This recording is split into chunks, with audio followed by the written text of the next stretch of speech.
selamat siang Bapak Ibu di mana saja berada yang menonton tayangan podcast kali ini. Podcast Balai Guru Penggerak Provinsi Sulawesi Utara hadir kembali bersama saya Tiani yang menjadi host pada podcast kali ini. Dan pada hari ini Bapak Ibu, saya kedatangan dua tamu spesial. Di sebelah kanan saya ada Ibu Nancy yang merupakan kepala sekolah dari SLB Hiskia. Kemudian di sebelah kiri saya ada Bapak Novi Noldi Johannes Rompis yang merupakan pengawas sekolah dari Dinas Pendidikan dan Kebudayaan Kota Tomohon. Selamat siang Bapak Ibu. Selamat siang Ibu Tiani. Apa kabar Pak Novi? Luar biasa, sehat. Ibu Nancy apa kabar? Puji Tuhan. Akhirnya kita bertemu lagi ya. Ya. Ya, tentunya juga kedua narasumber kita atau kedua tamu kita pada saat ini sepertinya sudah tidak asing lagi untuk Bapak Ibu yang ada di Provinsi Sulawesi Utara. Karena sudah sering saya rasa ada di kegiatan-kegiatan Balai Guru Penggerak Provinsi Sulawesi Utara. Di episode kali ini saya dan Pak Novi dan juga Ibu Nancy, kita akan ngobrol-ngobrol santai membahas terkait mengembangkan bakat, minat, panggilan jiwa, dan idealisme sebagai pendidik. Saya rasa ini cukup menarik untuk kita bahas. Dan sebelum kita masuk ke dalam topik pembahasan kita, mungkin saya tertarik atau penasaran nih, Pak Novi dan Ibu Nancy, latar belakang atau motivasi dari Pak Novi dan Ibu Nancy ini memilih profesi pendidik karena kalau yang saya ketahui Pak Novi dan juga Ibu Nancy sebelumnya pasti guru ya. Sebelum jadi kepala sekolah maupun pengawas sekolah itu sebelumnya pernah menjadi guru. Nah, ini saya sangat penasaran nih, apa sih yang menjadi alasan, latar belakang, motivasi Ibu dan Bapak ini memilih profesi guru atau terjun ke dunia pendidikan. Mungkin saya mau ke yang cantik dulu nih, Ibu Nancy. Silakan Bu. Ya, terima kasih. Kalau kemudian sekarang menjadi guru, tentu saja tidak bisa dipisahkan ketika mengambil jurusan sebagai guru atau ketika dulu mengambil jurusan untuk kuliah. Mengambil jurusan pendidikan, kalau saya ke pendidikan luar biasa, atau sekarang mungkin telah berganti nama menjadi pendidikan khusus. Jadi pada saat itu memang motivasi saya menjadi seorang guru yang diawali ketika itu memilih jurusan pendidikan luar biasa adalah saya punya senior yang juga adalah guru SLB. Beliau juga adalah senior saya dalam pelayanan di gereja. Saya melihat bagaimana sepak terjangnya, beberapa hal yang kemudian menjadi teladan bagi saya. Dan kemudian saya menentukan pilihan untuk mengambil jurusan pendidikan luar biasa yang membawa saya kemudian menjadi guru. Oke, baik. Menarik sekali ya Bu. Ternyata ada seseorang yang memotivasi Ibu sehingga memilih ke pendidikan khusus ini, atau kalau dulu pendidikan luar biasa. Oke. Nah, beralih ke Pak Novi nih. Bagaimana dengan Pak Novi? Apa motivasi dan latar belakang Pak Novi terjun ke dunia pendidikan? Ya, Ibu Tiani mengingatkan cerita lama rupanya. Kita menggali cerita lama ini ya. Bernostalgia. Saya sebetulnya dulu kuliah bukan jurusan kependidikan. Saya dulu kuliah jurusan filsafat. Tapi kemudian hari kolega saya mengajak untuk ikut program Akta 4. Akta 4 itu sertifikat untuk sarjana non kependidikan nanti programnya selesai bisa jadi guru.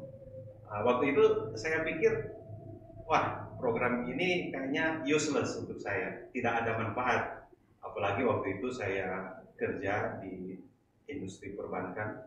Saya waktu itu di perusahaan yang lumayan menjanjikan masa depan, Temasek Holding, pemegang saham terbanyak.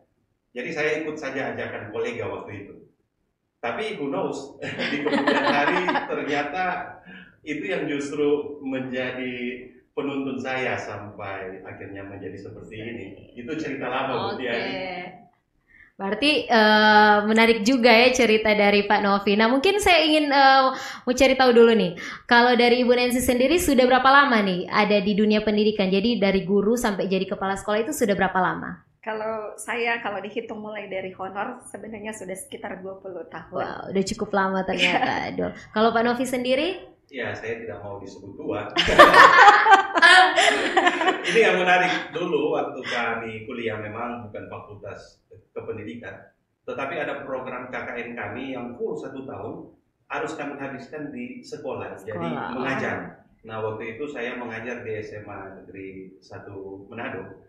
Dan kalau ditanya kapan saya mulai mengajar, pada saat KKN ya dihitung sejak waktu itu, karena di saat saya kerja bukan di dunia pendidikan, waktu itu ada dosen saya yang mengajak saya untuk menjadi asisten beliau mengajar di salah satu kampus swasta, dan dihitung sejak waktu itu sepertinya tidak ada jeda. Nah berarti mirip-mirip seperti Bu Nancy. Seangkatan. Ya. Seangkatan. Jadi sudah hampir 20-an tahun ya juga. Meskipun secara definitif ini tahun 2025 menuju ke 15 tahun. Oke, baik. Berarti dari riwayat Bapak Ibu ini terjun ke dunia pendidikan atau lamanya Bapak Ibu ini ada di dunia pendidikan, tentunya sudah banyak sekali pengalaman, sudah banyak sekali hal yang Bapak Ibu ini dapat di dunia pendidikan, lebih khususnya lagi ketika menjadi seorang pendidik. Nah, Bapak Ibu, kembali kita masuk ke topik kita yang akan kita bahas, kita bincang-bincang pada saat ini. Saya penasaran nih pendapat dari Pak Novi maupun juga Ibu Nancy terkait penting tidak sih seorang pendidik itu memiliki minat, bakat, panggilan jiwa atau idealisme ketika menjadi seorang pendidik. Penting tidak keempat aspek itu ada dalam profesionalitas seorang pendidik? Mulai dari saya. Mulai dari saya, karena saya sudah mengarah ke Pak Novi nih. Nah, menurut saya sangat penting. Itu jawaban tertutup. Iya, sangat penting. Nah, reasoningnya apa? Mungkin sesudah Ibu Nancy. Oke. Kalau dari Ibu Nancy sendiri bagaimana? Penting atau tidak? Menurut saya penting. Oke, baik. Dan untuk penjelasan lebih lanjut, kita akan kembali setelah tayangan berikut ini. Karena itu setiap negara dan setiap bangsa yang sungguh-sungguh mengerti strategi dan jalan menuju kemakmuran pasti menempatkan pendidikan di tempat yang teratas. Publik tidak birokratis, tetapi harus memudahkan, cepat, tepat, efektif, dan efisien. Ini tekad saya dan pembantu-pembantu saya dalam menjalankan mandat dan tugas dari negara. Oke, kembali lagi kita di podcast Balai Guru Penggerak Provinsi Sulawesi Utara. Kita lanjut saja ya Bapak Ibu membahas atau kita ngobrol-ngobrol santai lah tentang minat, bakat, panggilan jiwa dan juga idealisme sebagai pendidik. Tadi Pak Novi dan Ibu Nancy sudah sampaikan bahwa itu 4 hal itu adalah sangat penting ya untuk ada di dalam diri seorang pendidik. Nah, mungkin saya ingin tanya nih, alasannya apa sih kenapa dibilang 4 aspek tersebut sangat penting? Dari mana dulu, Pak Novi atau Ibu Nancy? Pak Novi dulu. Ya, tadi saya menjawab sangat penting. Saya dan Ibu Nancy sepakat mengatakan bahwa minat, bakat, panggilan jiwa, idealisme itu sangat penting. Nah, saya kembali ke cerita awal tadi. Saya yang memang awalnya bukan bercita-cita menjadi pendidik, tapi kemudian dibelokkan. Ada tidak bisa dijelaskan, mungkin daya atau apapun itu yang awalnya tidak disadari, tapi kemudian membelokkan cita-cita saya dan jadilah sebagai seorang pendidik. Nah, saya pikir pengalaman yang sama juga dialami oleh banyak pendidik. Mereka awalnya punya cita-cita lain, tapi dalam perjalanan waktu akhirnya dalam tanda petik dibelokkan dan kemudian menjadi pendidik. Nah, di saat itu bagi mereka yang sesuai dengan keadaan tadi, jika tidak punya idealisme, jika tidak punya panggilan jiwa, saya mulai dari belakang, dan tidak punya minat, tidak punya bakat apalagi, fatal jadinya. Nah, ini penjelasan awal mengapa bakat, minat, panggilan jiwa dan kemudian idealisme itu sangat penting. Itu kira-kira menjadi alasan kenapa itu penting ya, karena dibelokkan. Lain kasus seperti Ibu Nancy yang memang sejak awal punya impian, punya mimpi untuk menjadi seorang pendidik. Oke, kalau Ibu Nancy sendiri, apa pendapat dari Ibu Nancy nih? Kalau saya mulai dari panggilan jiwa. Mungkin ya. Okay. Seperti cerita Pak Noldi tadi, bahwa memang kalau bicara cita-cita, sebenarnya menjadi guru juga bukan cita-cita awal saya. Tetapi kemudian orang tua atau keluarga, pastinya dulu ya, saya rasa bukan cuma saya saja yang sempat punya pengalaman seperti itu, bahwa menjadi PNS, menjadi guru itu terjamin masa depannya, meskipun sampai sekarang saya masih non PNS. Jadi sebenarnya memang dari situ, kemudian karena ada dorongan dari orang-orang terdekat, dan kemudian seperti yang saya sampaikan tadi, ada yang menjadi figur kemudian yang membuat saya memutuskan untuk menjadi guru. Apalagi dikaitkan dengan jurusan yang saya pilih, pendidikan luar biasa. Seingat saya memang ketika saya kuliah, kami dalam satu kelas itu hanya 15 orang. Dan seleksi alam, satu-satu kemudian pindah jurusan. Dan mungkin hanya sekitar 10 orang yang kemudian lulus S1 PLB. Jadi berbicara terkait dengan panggilan jiwa, apalagi terkait dengan bidang kami di pendidikan luar biasa, rasa-rasanya sedikit yang terpanggil. Ya, betul.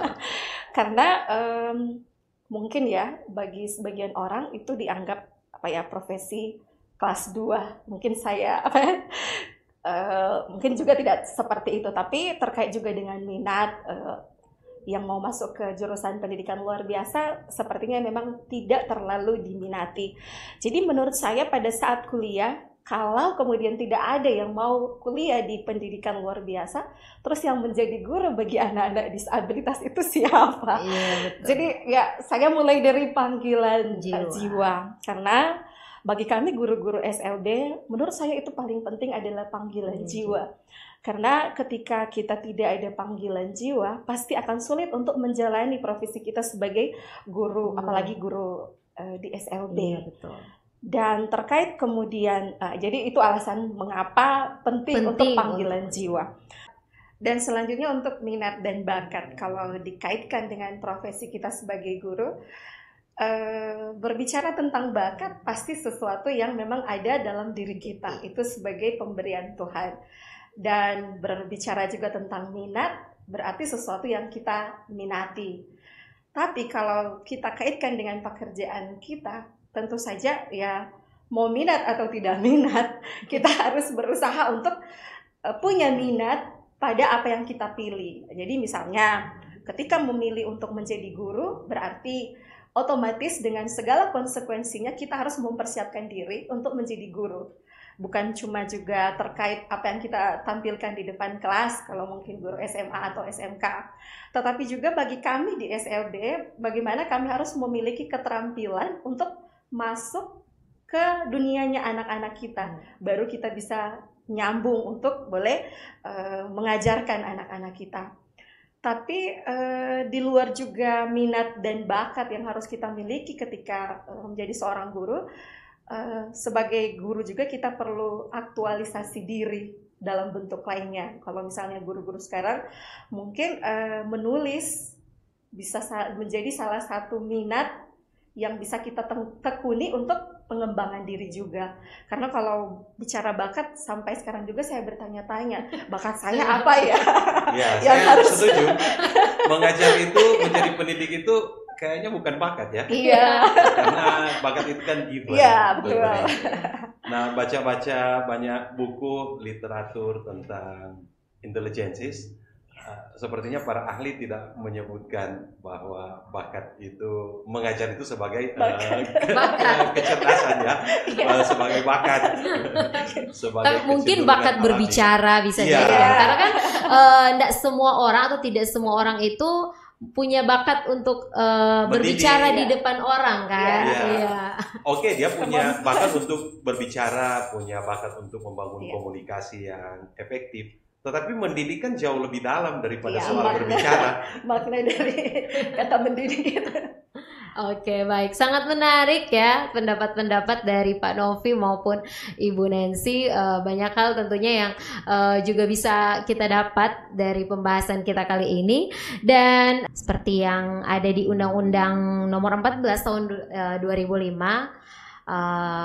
keempat aspek ini juga merupakan salah satu prinsip profesionalitas seorang guru ternyata. Jadi di undang-undang ternyata dicantumkan juga prinsip bahwa minat, bakat, panggilan jiwa dan juga idealisme itu merupakan prinsip dari profesionalitas seorang guru. Nah, pertanyaan selanjutnya nih yang ingin saya tanyakan ke Pak Novi dan juga Ibu Nancy, yaitu kalau dari Pak Novi dan Ibu Nancy sendiri, kalau tadi kan sudah disampaikan sudah hampir 20-an tahun ya ada di dunia pendidikan. Nah, kira-kira ada tidak pengalaman ataupun strategi yang sudah pernah dilakukan untuk pengembangan minat, bakat, panggilan jiwa dan juga idealisme sebagai seorang pendidik atau profesi yang saat ini Bapak Ibu jalankan atau jabat, baik itu kepala sekolah maupun pengawas sekolah. Apakah ada strategi maupun pengalaman yang sudah dilakukan di sebelum-sebelumnya? Mungkin dari Ibu Nancy dulu. Tadi Pak Novi ya pertama. Ibu Nancy silakan. Terkait dengan pengembangan diri, kalau mungkin mau di-compare dengan Pak Novi, ya saya masih terlalu sedikit pengembangan diri yang saya lakukan. Tapi memang kalau bicara pengembangan diri ketika mulai jadi guru, tentu saja bagaimana kita beradaptasi dengan kurikulum dan perubahan. Karena di sekitaran 20 tahun ini kita ada di beberapa pergantian kurikulum ya Pak Novi. Dan memang menuntut kita untuk mengembangkan diri. Bagaimana juga kita memperlengkapi diri kita, entah melalui pelatihan-pelatihan yang dilakukan oleh pemerintah, tetapi juga inisiatif kita untuk misalnya kalau ada regulasi terbaru terkait perangkat ajar, model-model atau strategi-strategi pembelajaran, apalagi bagi kami di bidang pendidikan luar biasa sangat penting untuk terus mengupdate ilmu, keterampilan, dan pengetahuan yang harus kami miliki untuk mengajarkan anak-anak disabilitas. Tetapi juga ada pengembangan diri lain sebagai bentuk aktualisasi diri ya. Sebagai guru juga kami memiliki banyak kesempatan untuk pengembangan diri, termasuk mengikuti mungkin kompetensi-kompetensi untuk guru atau menulis buku atau karya ilmiah lainnya sebagai bentuk pengembangan diri. Tetapi juga menurut saya ada banyak bentuk pengembangan diri yang dilakukan oleh guru, baik terkait dengan kewajibannya untuk mengajar, tetapi juga pengembangan dirinya secara personal. Ya, meskipun saya bilang tadi kalau di-compare dengan Pak Novi sedikit. Jadi jangan begitu. Karena sehingga saya Pak Novi juga sempat menjadi narasumber bagi kami. Kala itu di kurikulum terdahulu kami dikumpulkan menjadi seperti narasumber berbagi praktik baik, di mana narasumbernya Pak Novi. Jadi memang kesempatan yang luar biasa, terinspirasi dari orang-orang yang memang memiliki pengembangan diri yang patut kita teladani, menjadi juga jadi contoh atau referensi bagi kita guru untuk mengembangkan diri. Meskipun memang sekali lagi bentuk-bentuk pengembangan diri itu ada banyak modelnya. Ya. Okay. Kalau dari Pak Novi sendiri gimana Pak? kita tidak bisa mulai dengan strategi kalau kita tidak mulai dengan kesadaran diri. Kesadaran diri, ya betul. Maka saya tadi mulai dengan idealisme. Pertanyaan fundamental yang harus dijawab. Sebenarnya alat paling utama dari seorang pendidik itu apa? Itu kan pertanyaan yang mungkin tidak pernah ditanyakan baik oleh diri pendidik itu sendiri maupun umpan balik dari orang lain ke sang pendidik. Sebenarnya singkat saja, alat yang paling utama dari seorang pendidik itu dirinya sendiri. Iya. Tidak ada cara lain, tidak ada alat yang lebih efektif daripada dirinya sendiri. Nah, ketika kesadaran itu mulai ada, kesadaran itu tumbuh, maka baru bisa bicara tentang strategi. Saya mau buat apa supaya alat utama ini yang nantinya akan saya gunakan untuk diri saya sendiri sebagai seorang pendidik nanti bisa punya dampak, dia efektif di saat digunakan tentunya. Nah, kemudian saya menjawab strategi yang saya kembangkan, bagaimana membangun idealisme. Kenapa saya tidak mulai dari bakat minat dan kemudian panggilan hati, panggilan jiwa. Ya, panggilan hati ada mirip. Kenapa? Karena panggilan jiwa itu sebenarnya kekuatan dalam diri, bagaimana dia sampai pada keputusan melakukan sesuatu karena baik. Itu segi etik sebenarnya.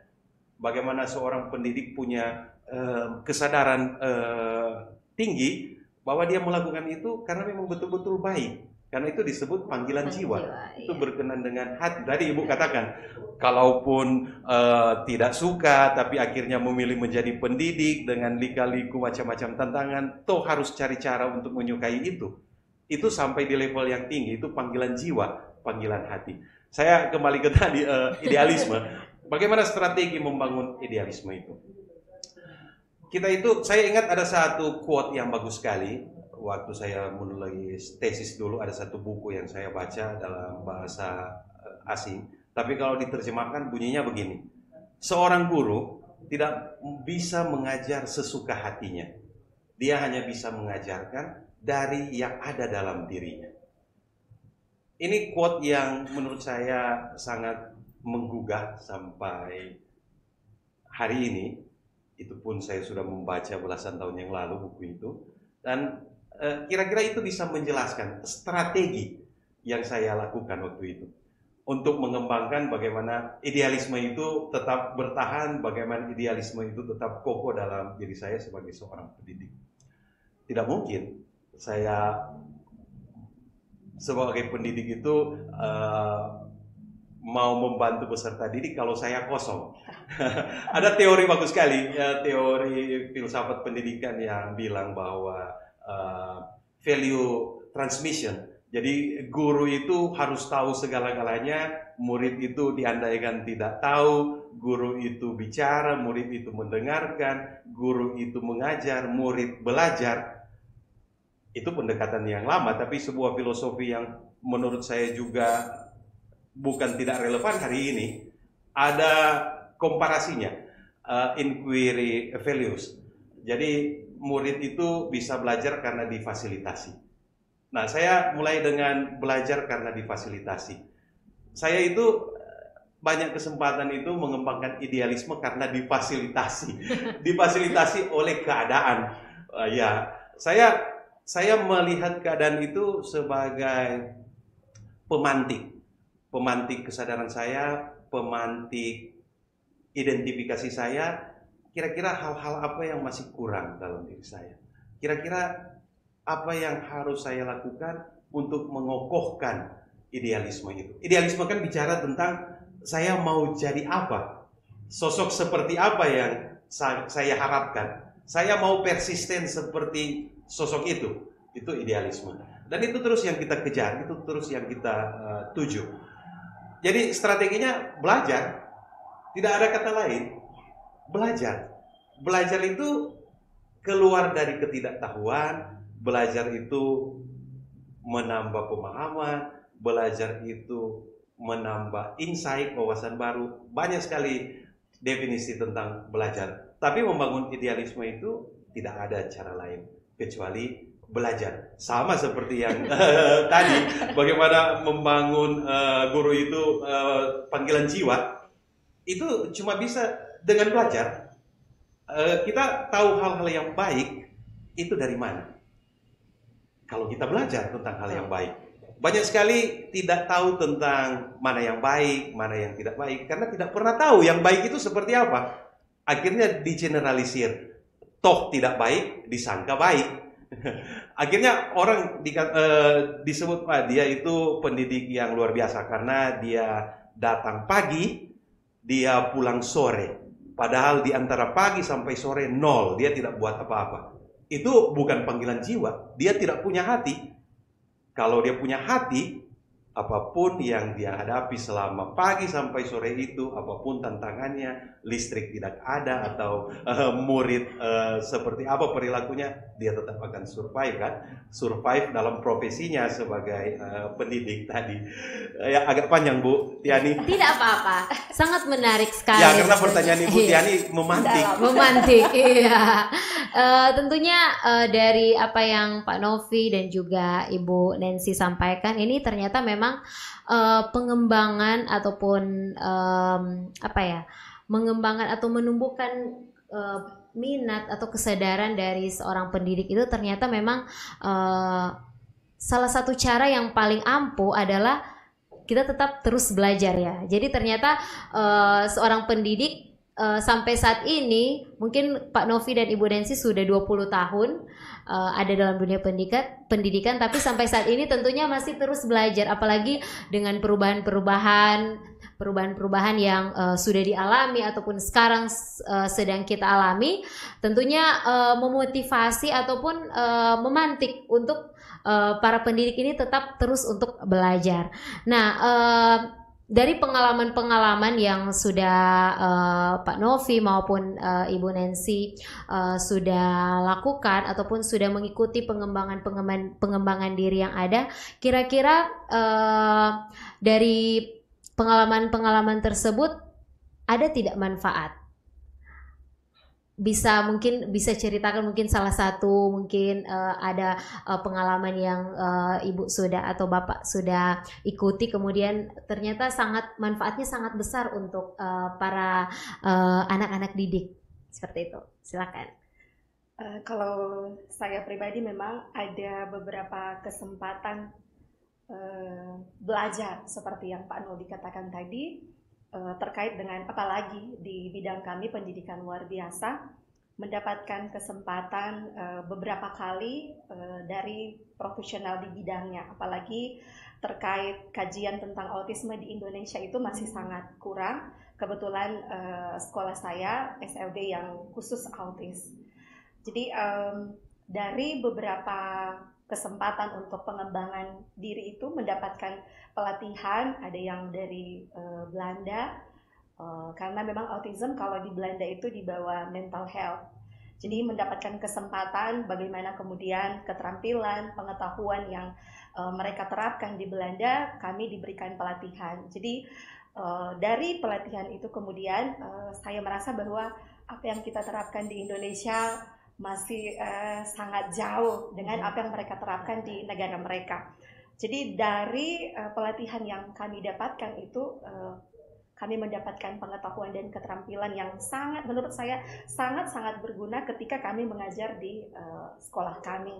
Jadi itu salah satu kesempatan luar biasa yang pernah saya dapatkan, mendapatkan pelatihan dari profesional di Belanda. Tetapi juga memang setelah itu juga ada pelatihan dari Kementerian Pendidikan yang kemudian lebih menambah kemampuan kita, pengetahuan kita, keterampilan kita bagaimana mendidik apalagi anak-anak kami, anak-anak disabilitas, karena bagi anak-anak autis juga mungkin menjadi juga pengetahuan bagi yang menyaksikan podcast ini bahwa anak autis itu ada yang memiliki atau kemampuan akademik mereka itu sama saja dengan kita yang tidak disabilitas. Jadi ada yang memiliki kemampuan akademik atau kognitif yang rata-rata, di bawah rata-rata, tetapi juga di atas rata-rata. Jadi kemudian dari pengetahuan keterampilan yang kita miliki, kita punya harapan kita memiliki kontribusi bagi anak-anak kita, mempersiapkan anak-anak kita, mereka kemudian punya sesuatu untuk masa depan mereka. Jadi ketika mereka selesai dari sekolah kami, mereka tidak lagi bergantung pada orang lain. Mereka boleh mandiri, bahkan bisa berkontribusi bagi keluarga dan lingkungan terkecil. Jadi harapan kami ketika kami memiliki ilmu, pengetahuan, dan keterampilan yang mumpuni bagi anak-anak kami boleh mempersiapkan masa depan mereka, mereka boleh mandiri dan boleh berkontribusi. Seperti itu.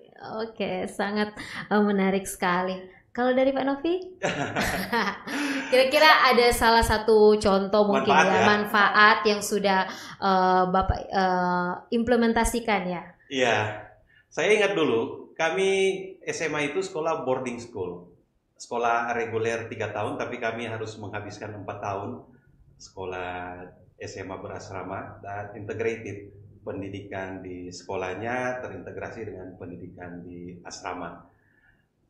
Tidak tumpang tindih, saling melengkapi. Dan waktu itu kami diberi kesempatan untuk belajar bahasa tua, dan ada satu buku yang kami gunakan untuk belajar. Ada kutipan bagus lagi di sana. Saya ingat betul sampai hari ini. Saya sangka teman-teman saya juga ingat. Non scolese pite discimus, yang artinya kita belajar itu bukan untuk sekolah, bukan untuk dapatkan nilai. Seperti Bu Tiani maunya anaknya yang pintar itu dapat nilai 100. Tetapi untuk hidup. Itu maksudnya belajar itu untuk hidup. Tetapi quote itu saya tidak paham meskipun saya hafal betul. Sampai suatu ketika itu saya sudah jadi guru. Saya marah dengan murid saya. Bu Tiani, saya jujur, saya dulu waktu guru awal-awal itu guru yang killer. Wow. Jangankan murid, iya, jangankan murid, teman guru takut. Iya, karena saya tidak segan-segan menegur. Misalnya saya minta maaf, ada satu teman guru saya yang kemudian kata saya begitu kasar. Saya merefleksikan terlalu kasar yang umpan balik yang saya sampaikan.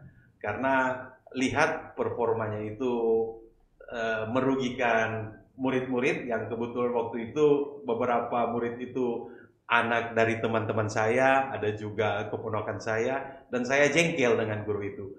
Jadi killer bukan ke guru saja, bukan ke murid saja, tetapi ke guru. Satu kali anak guru dari anak saya kasih tahu ke saya, jangan berkecil hati, nanti ada sekolah yang baik, yang cocok untuk anak saya, katanya begitu. Nah, menurut guru itu, anak saya itu berkebutuhan khusus. Nah, itu memantik saya kemudian cari tahu apa sebenarnya kriteria yang dipakai untuk mengakses anak ini dia berkebutuhan khusus atau tidak. Ibu Tiani, itu kemudian mendorong saya untuk belajar tentang pendidikan inklusif. Oke, bicara tentang konten pembelajaran, semua guru mata pelajaran itu pasti menguasai kontennya. Guru bahasa Inggris pasti menguasai konten belajar bahasa Inggris. Guru bahasa Indonesia menguasai konten. Begitu juga guru kelas. Saya juga guru mata pelajaran, saya menguasai konten. Tapi pendidikan inklusif mungkin hal yang baru waktu itu. Tapi didorong dari pengalaman itu.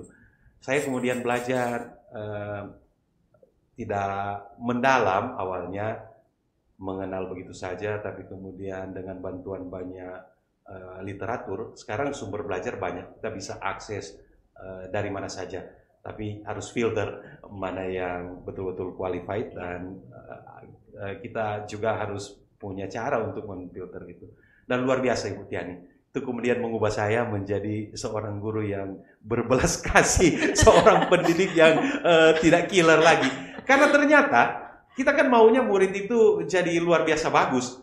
Kita dengan pengalaman kita sebagai guru, jatuh bangun kita mau minimal murid-murid kita itu bisa bukan hebat, tapi minimal bisa menghidupi nilai yang kita hidupi, value yang kita hidupi.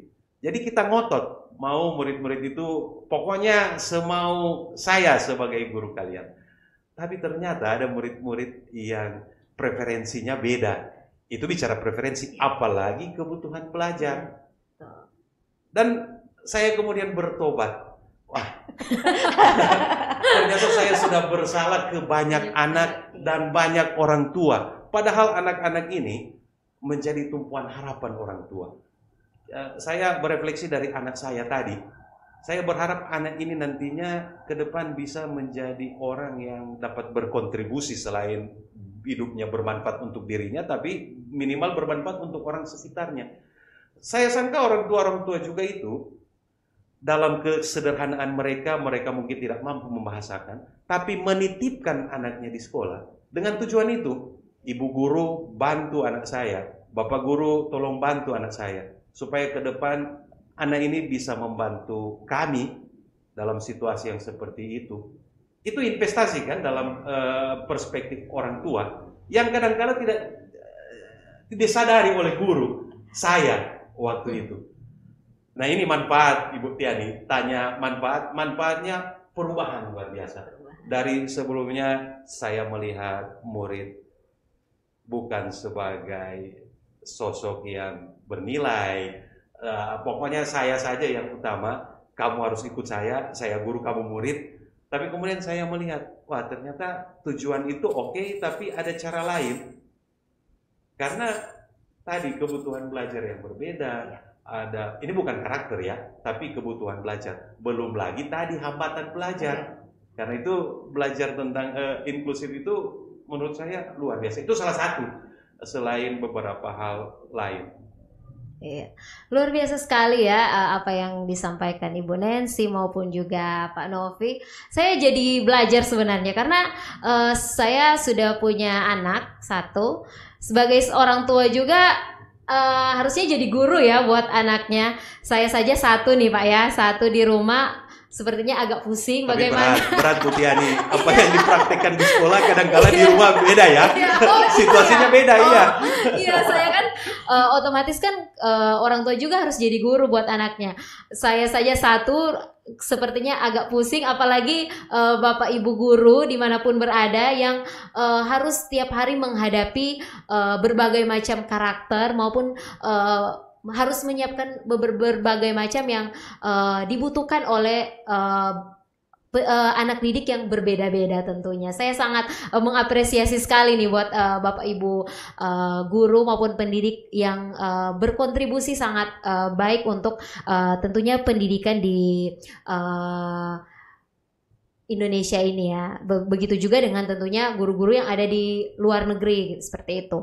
Dan selanjutnya Bapak Novi dan juga Ibu Nancy, selama 20-an tahun Bapak Ibu ada di dunia pendidikan ini, kira-kira apa sih sebenarnya tantangan terbesar dari Bapak Ibu ini ketika Bapak Ibu mungkin ingin mengembangkan diri, mungkin apakah ada pasti saya rasa ada tantangan ya. Saya ingin menggali apakah ada tantangan, mungkin bisa menceritakan sedikit ya tantangan yang dialami pada saat ingin mengembangkan diri. Mungkin dari Pak Novi dulu. Tadi Ibu Nancy yang pertama, sekarang Pak Novi. Ya tadi kata useless, mungkin tidak ada gunanya. Dan itu biasanya datang dari orang terdekat ya. Bahasa Manado bilang dikya paling anda mau belajar nak ada DP guna itu. Tapi itu saya rasa cukup mewakili siapapun yang mau upgrading, siapapun yang mau belajar, siapapun yang mau berkembang, pasti selalu diperhadapkan dengan satu kata tadi, useless. Dan useless itu paling berbahaya kalau dikuatkan dengan lingkungan. Misalnya, saya satu waktu ada teman guru saya yang sudah senior, dia sudah pensiun 3 tahun yang lalu, bilang begini ke saya, bro, bikin apa mau belajar, toh cuma begitu. Tapi pernyataan itu mampu saya patahkan dalam hati dan saya mau tetap maju. Tapi kondisi, situasi, rupanya bukan teman yang satu itu saja yang begitu. Semua, artinya kita menjadi aneh dalam kebersamaan, dalam komunitas itu. Itu tantangan yang paling besar, tantangan yang paling luar biasa yang menurut saya harus kuat. Kalau tidak, pasti akan dikalahkan. Oke. Selanjutnya kalau Ibu Nancy sendiri, apa tantangan yang Ibu Nancy alami selama ini? Saya rasa hampir sama Hampir bahwa justru tantangan terbesar itu ada dalam diri sendiri. Jadi kalau dalam konteks kita sebagai pendidik, saya berpikir begini, bahwa kalau kita tidak mengalahkan diri sendiri, mengalahkan dalam tanda kutip ya, bahwa kita bisa saja memilih untuk diam saja, tidak belajar, dengan kata lain. Kita siap-siap untuk tertinggal, kita siap-siap untuk jadi penonton, dan ya bisa saja bahwa kita akan seperti ini terus, meskipun memang sudut pandangnya seperti Pak Noldi bilang tadi, kata useless itu digunakan untuk apa. Tapi kalau saya pribadi memang meskipun memang ada tantangan yang datangnya dari luar, saya coba untuk menguatkan diri saya bahwa ya saya harus belajar. Saya harus bisa mengalahkan diri saya sendiri. Dengan terus belajar, saya mendapatkan wawasan-wawasan baru, dan dengan wawasan-wawasan itu akan membuat saya lebih siap lagi dalam kegiatan saya atau profesi saya sebagai pendidik. Jadi ya, tantangan terbesar itu ada pada diri sendiri, meskipun memang banyak hal juga yang kita dengarkan dari keluarga, dari teman-teman kita. Mungkin kita dianggap, kalau orang lain ya mainstream, biasa-biasa, kita tergolong yang anti mainstream, berjalan di jalan yang sunyi. Tapi secara pribadi bahwa dengan mengembangkan diri bisa juga jadi kebutuhan saya untuk mengaktualisasikan diri saya. Mungkin orang punya cara lain untuk mengaktualisasikan dirinya, dan ini cara saya untuk mengaktualisasikan diri, misalnya dengan menulis atau apa yang bisa jadi juga itu semacam motivasi, dan pada akhirnya akan membuahkan kebanggaan, meskipun mungkin bagi orang itu akan menjadi berbeda. Iya, seperti itu. Ya, karena memang di zaman saat ini sangat banyak ya ditemui bahwa ada orang-orang yang merasa gini-gini saja gitu kan. Guna apa untuk belajar? Gini-gini saja gitu. Kayak mungkin mereka punya pemahaman yang lain ya, seperti itu. Tapi memang dari apa yang Pak Novi dan juga Ibu Nancy sampaikan, bahwa memang pengembangan diri itu memang harus dan sangat perlu dilakukan oleh pendidik ya. Sebenarnya di profesi-profesi lain juga saya rasa sangat membutuhkan pengembangan diri, apalagi pendidik menghadapi anak-anak didik yang zaman saat ini kita tidak bisa secara teknologi sudah sangat maju, sehingga pasti mereka juga mendapatkan pendidik atau ilmu-ilmu lain dari apa yang mereka lihat di internet, mungkin seperti itu. Jadi saya rasa memang kita sepakat ya bahwa memang pengembangan diri itu perlu untuk semua pendidik. Sebenarnya semua profesi juga perlu pengembangan diri, tapi pendidik juga memang sangat perlu untuk adanya pengembangan diri seperti itu. Mengingat menjadi pendidik itu rata-rata bukan bakat. Betul. Karena mungkin ada yang tidak ada bakat, akhirnya dengan adanya pengembangan diri, bakatnya mulai ada, seperti itu. Dia mulai berbakat untuk jadi pendidik. Baik. Iya. Selanjutnya saya ingin bertanya ke Pak Novi dan juga Ibu Nancy nih. Mungkin ke Pak Novi dulu, karena Pak Novi ini kan sebagai seorang pengawas pasti banyak juga terlibat di banyak sekolah-sekolah dengan bertemu dengan banyak pendidik. Nah, menurut Pak Novi kira-kira apa yang dibutuhkan seorang pendidik dalam memotivasi mereka untuk mengembangkan diri selain kesadaran diri ya Pak? Mungkin ada support-support atau seperti apa? Ini pertanyaan yang kritis, pertanyaan yang harus fokus untuk menjawab pertanyaan ini. Karena mengapa? Karena pertanyaan ini sangat subjektif menurut saya. Kenapa subjektif? Kita tahu bahwa masing-masing sekolah itu, masing-masing unit kerja itu punya karakteristik yang berbeda. Pendidik-pendidik yang ada di sana yang melakukan layanan pembelajaran, layanan pendampingan, kalau BK layanan klasikal, dan pokoknya layanan publik lah begitu, dengan situasi yang berbeda. Nah, masyarakat yang ada di sekitar sekolah itu punya ekspektasi yang berbeda terhadap sekolah-sekolah yang beda itu. Nah, menurut saya hal yang paling utama yang harus dibuat umpan balik. Memang kita punya data, raport pendidikan. Semua sekolah punya raport pendidikan. Sekarang sudah bisa diakses yang terakhir. Tapi ada data lain yang bisa digunakan, umpan balik. Selama ini apakah pihak sekolah, dalam hal ini kepala sekolah tentunya, sudah berinteraksi dengan masyarakat sekitar? Tanya, sejauh pengamatan masyarakat, pendidik yang ada di sekolah saya kira-kira masih perlu menguatkan lagi aspek apa? Sebagai orang tua murid yang berinteraksi dengan anak mereka sesudah pulang sekolah, kira-kira apa yang menjadi kebutuhan utama yang belum diberikan oleh pendidik? Saya sangka ini bisa menjadi pintu masuk untuk tadi selain Ibu Tiani katakan kesadaran, tapi untuk membangun pemahaman reasoning betapa pentingnya pengembangan diri itu. Karena tadi memberi layanan tidak prima berarti performa di bawah ekspektasi, begitu. Itu yang pertama. Yang kedua, menurut hemat saya sejauh perjumpaan saya dengan banyak sekali pendidik, kita tidak punya TNA, Training Need Analysis. Dengan pengolahan dana BOS sekarang, sekolah itu dimungkinkan untuk buat training in service.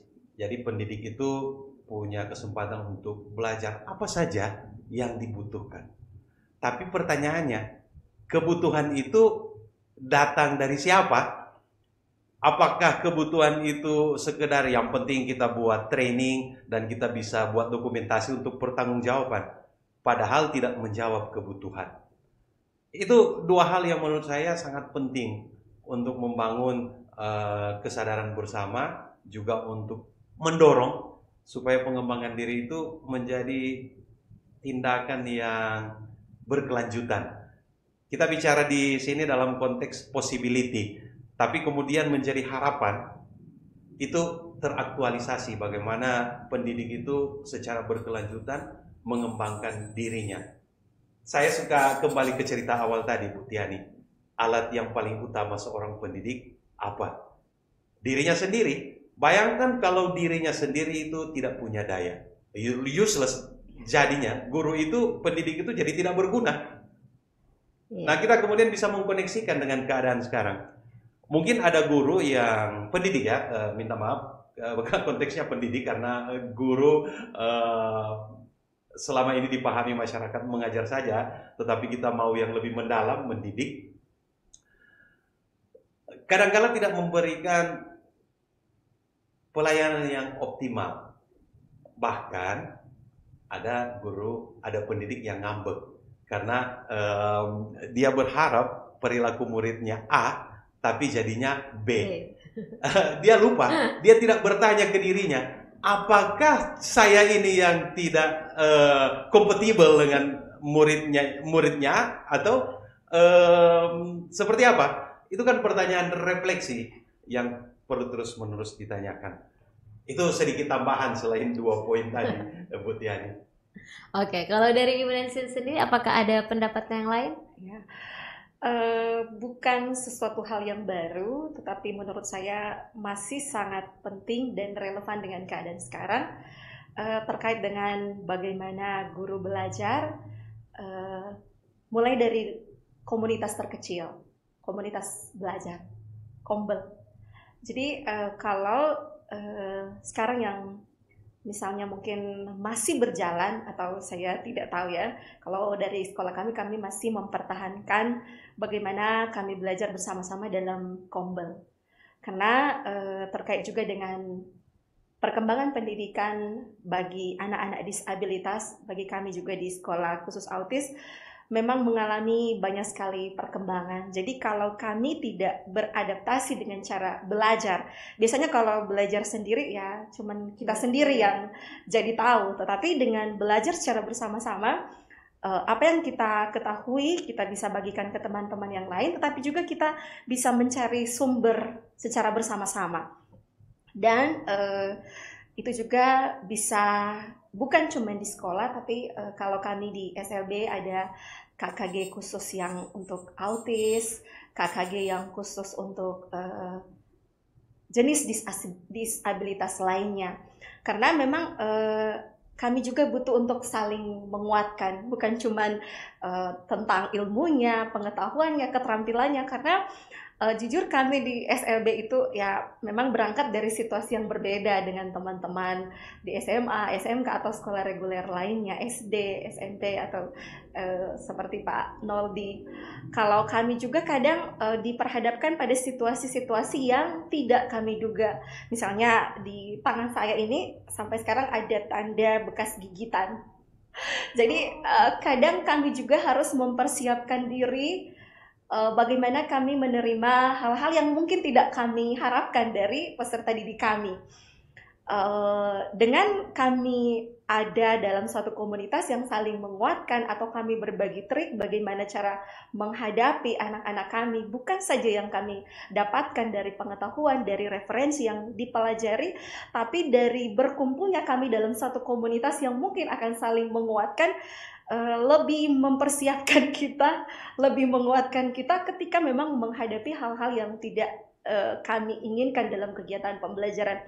Karena kalau di sekolah-sekolah reguler atau sekolah lainnya mungkin anak-anak yang banyak kali mendapatkan atau sasaran dari misalnya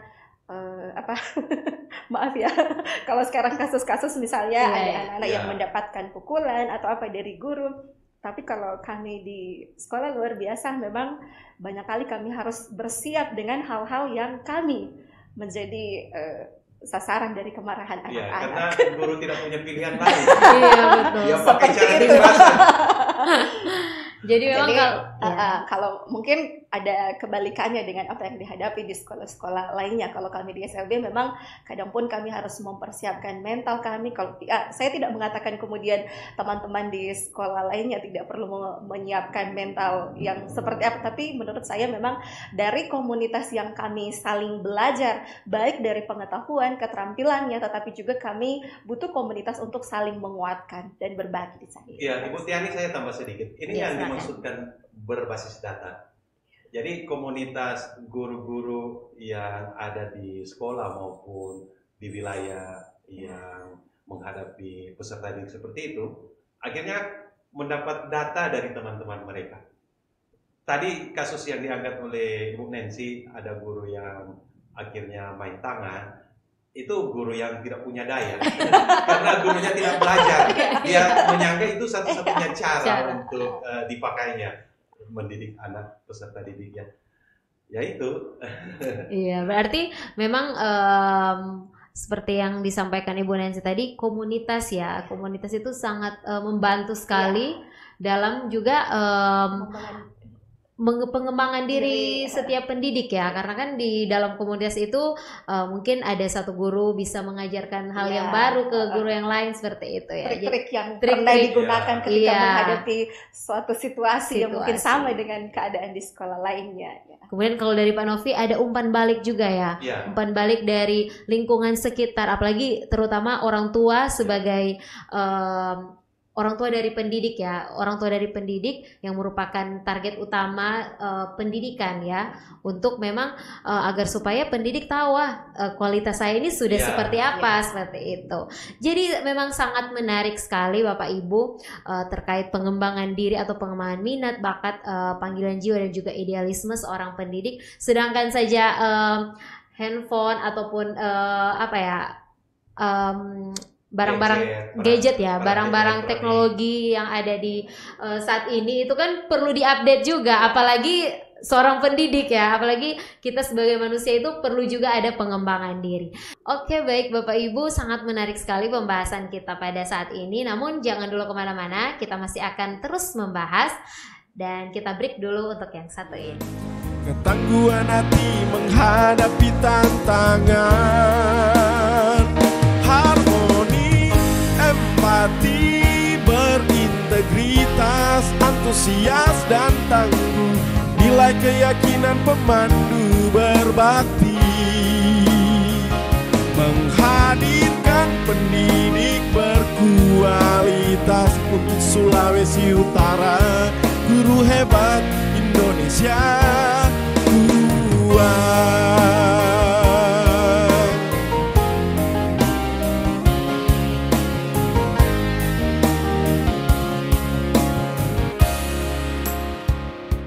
Ya, kembali lagi dengan podcast Balai Guru Penggerak Provinsi Sulawesi Utara. Kita hampir saja ada di penghujung pembahasan, sangat menarik sekali, dan saya banyak dapat insight-insight dari Pak Novi dan juga Ibu Nancy dalam bincang-bincang santai kali ini.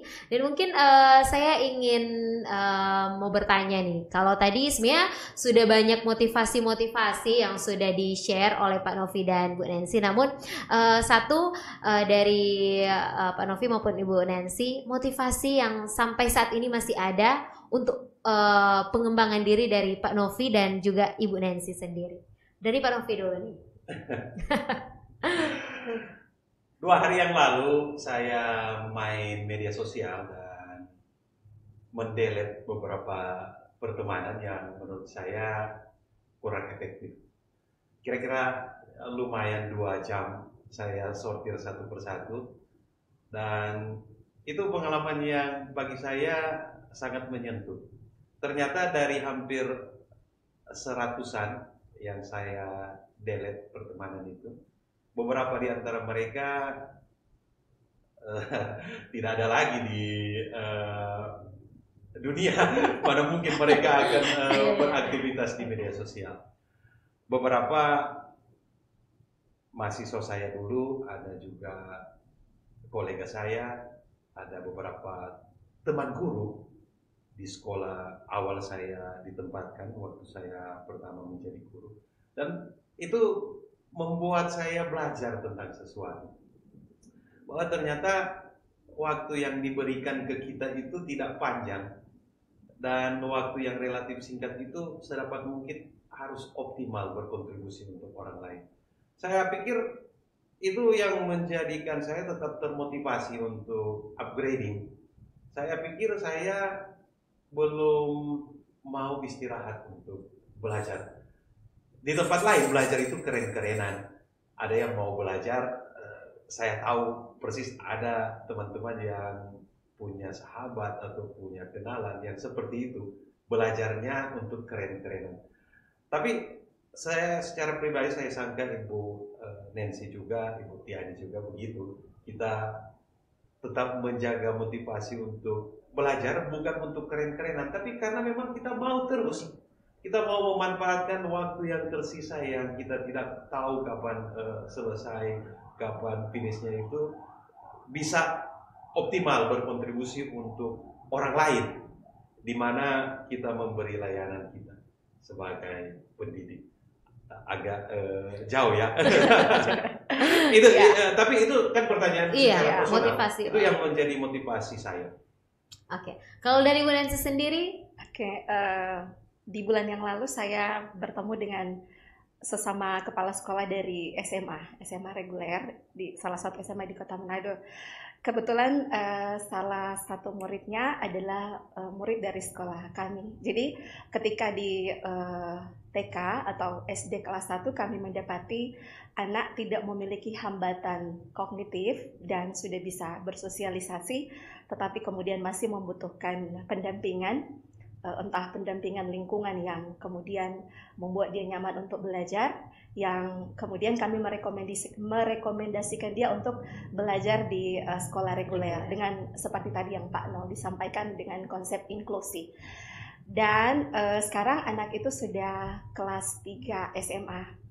Kemudian karena ibu si anak ini melihat di postingan bahwa saya dan ibu kepala sekolah itu foto, kemudian si orang tua murid itu titip pesan ke guru SMA di salah satu SMA Manado bahwa titip salam buat saya, nama muridnya tidak usah saya sebutkan, bahwa anaknya sudah bisa belajar di SMA, dan cara dia untuk belajar sampai sekarang ini adalah bagaimana waktu dulu saya mengajarkan dia untuk belajar, kalau dia lebih nyaman untuk belajar per lembar. Jadi metode itu yang kemudian dibawa oleh ibunya ke sekolahnya dia, mulai di jenjang SD sampai SMA, sehingga dia kemudian sudah ada sekarang di jenjang SMA. Jadi dari apa yang saya dengarkan dari orang tua, saya sangat bersyukur. Ternyata saya punya peran, sekecil apapun peran saya sebagai guru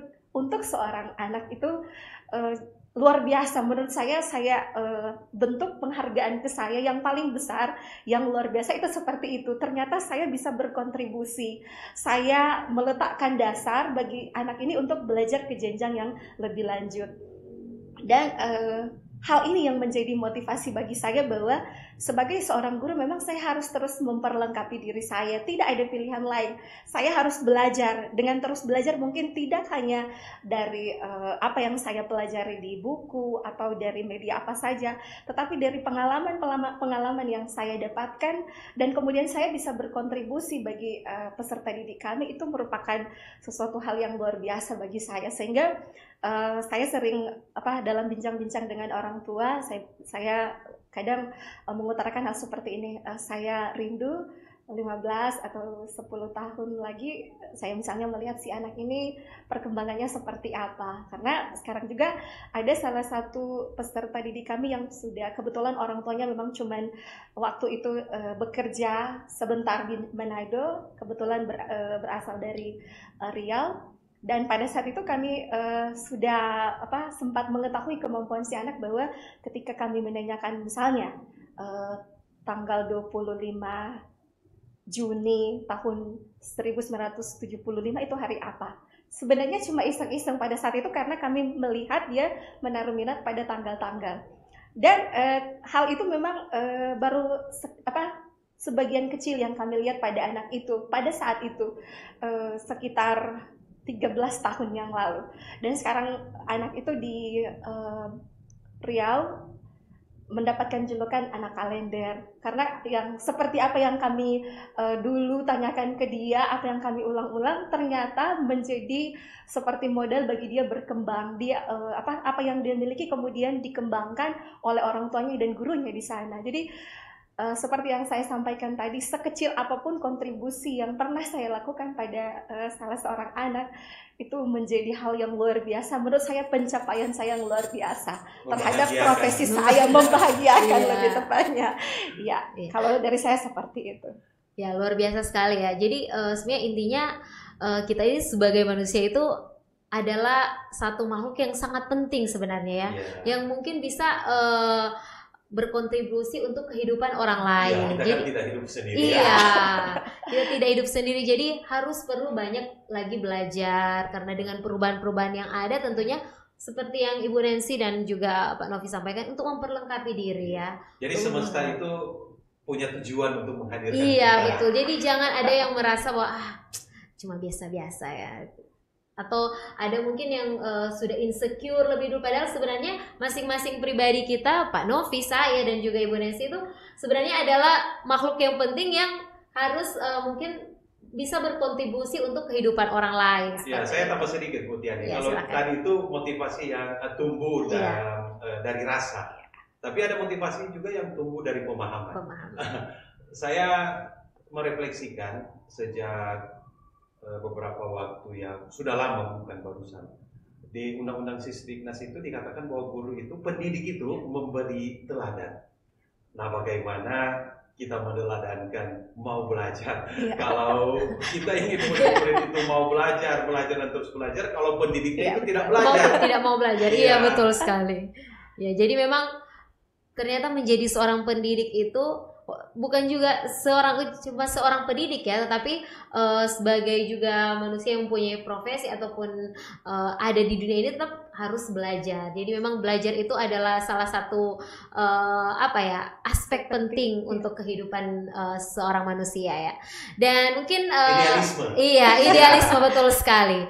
Dan ini satu pertanyaan terakhir, atau mungkin satu pendapat terakhir yang mungkin saya ingin dengar dari Pak Novi dan juga Ibu Nancy, kira-kira apa saran untuk pendidik yang ada di luar sana? Ya mungkin sekarang sementara menonton ya.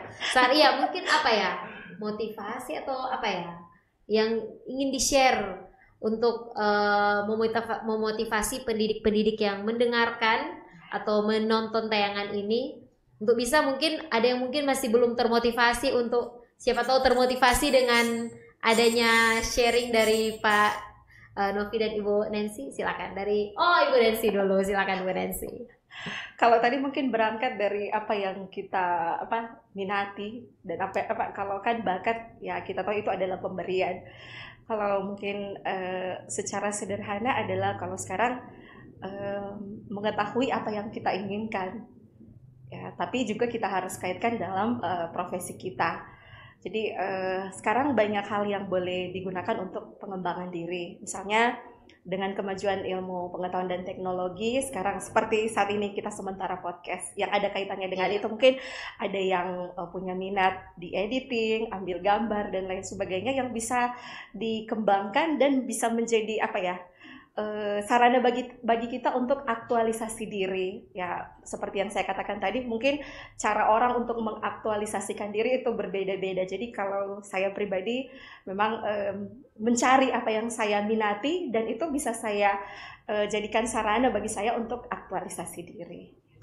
Kalau dari Pak Novi? Saya suka dengan cerita Ibu Nancy. Anak yang 13 tahun kemudian menjadi luar biasa. Nah, saya pikir itu dimulai dari visi.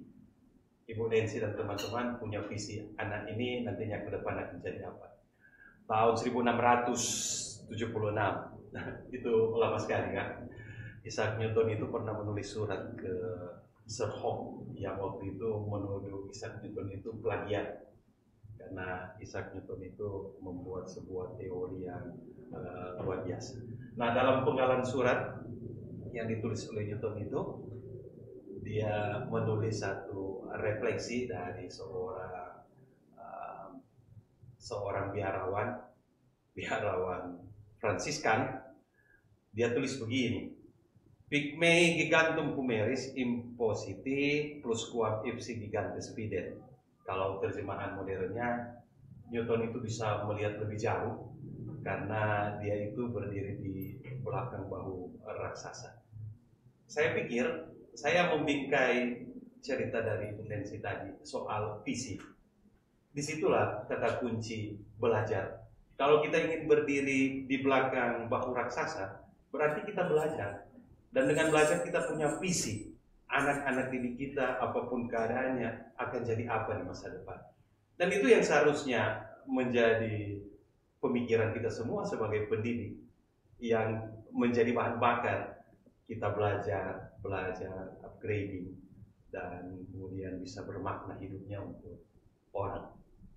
Ya, tentunya sangat luar biasa apa yang disampaikan Pak Novi dan Ibu Nancy ini, kiranya menjadi motivasi untuk Bapak Ibu yang menonton tayangan ini. Mungkin juga ada yang di luar profesi sebagai pendidik, tetapi dengan adanya insight-insight yang dari perbincangan kita kali ini mungkin bisa memotivasi, karena memang kan untuk seperti yang kita sampaikan tadi ya, baik Pak Novi, saya dan juga Ibu Nancy sampaikan bahwa bukan cuma pendidik juga yang butuh upgrading, sebenarnya profesi-profesi lain juga butuh upgrading. Dan yang pasti dari pembahasan ini tentunya mendorong kita semua ya, mendorong untuk tetap terus belajar, jangan patah semangat, karena kita ini manusia yang harusnya ada nilainya yang perlu kita kontribusi untuk kehidupan orang lain. Jadi jangan patah semangat ya. Dan ini merupakan akhir dari perbincangan kita, bincang-bincang santai kita di episode kali ini. Dan tentunya atas nama Balai Guru Penggerak dan semua yang menonton, mengucapkan banyak terima kasih untuk tamu spesial kita, Pak Novi dan Ibu Nancy, untuk bincang-bincang santai kita, pembahasan yang cukup menarik hari ini. Dan sekiranya apa yang sudah kita sampaikan atau pembahasan kita ini kiranya bisa menjadi motivasi untuk Bapak Ibu yang mendengarkan atau yang menonton tayangan ini, apalagi Bapak Ibu pendidik. Semoga bisa menjadi motivasi untuk lebih meningkatkan lagi kualitas dari Bapak Ibu dengan pengembangan diri yang tentunya di luar sana sudah sebenarnya cukup banyak ya fasilitas-fasilitas yang bisa kita nikmati untuk pengembangan diri kita. Dan Bapak Ibu, cukup sekian podcast kita pada saat ini. Terima kasih banyak Pak Novi, Bu Nancy. Sekiranya bisa bertemu lagi ya di kegiatan-kegiatan selanjutnya. Dan akhirnya kita sudah ada di penghujung dari bincang-bincang santai kita. Sekali lagi terima kasih banyak Pak Novi dan Ibu Nancy sudah hadir berbincang-bincang bersama saya di podcast kali ini. Dan tentunya Bapak Ibu jangan lupa untuk subscribe YouTube dari Balai Guru Penggerak Provinsi Sulawesi Utara dan ikuti podcast-podcast selanjutnya yang akan kami sajikan tentunya untuk Bapak Ibu sekalian. Terima kasih, sampai ketemu lagi.